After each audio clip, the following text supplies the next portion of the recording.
मोहतरम जनाब अली साहब अस्सलाम वालेकुम। आपके ममनून है कि आपने हमारी अहले सुन्नत .net पर याद फरमाया। आपका सवाल मौसूला, जवाब हाजिर।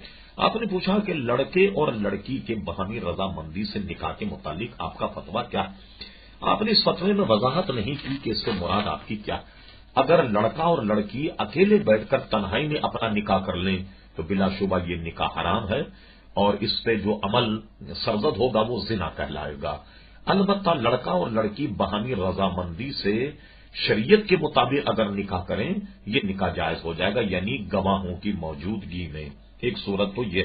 दूसरी सूरत जो तजुर्बे से मुतालिक है वो ये है कि लड़का और लड़की जो हैं बालिग होने के बाद इनका जहन इतना पुख्ता नहीं होता, बहुत जल्दी एक दूसरे को पसंद भी कर देते और बहुत जल्दी एक दूसरे को मुस्तरद भी कर देते।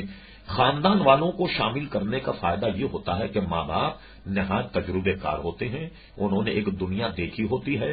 आदमी के शक्ल सूरत, उसके किरदार, उसके मामलात को देखकर लड़की के लिए पैगाम भेजते हैं। 10 आदमी उसे दरियाफ्त करते हैं कि लड़की का किरदार क्या। इसी तरह लड़की वाले भी 10 आदमी दरियाफ्त करते हैं कि लड़का के किरदार क्या।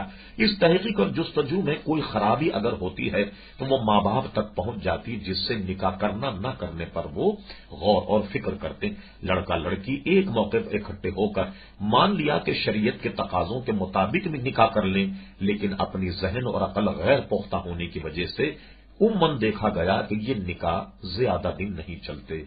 मैंने आपको नेक मशवरा दे दिया।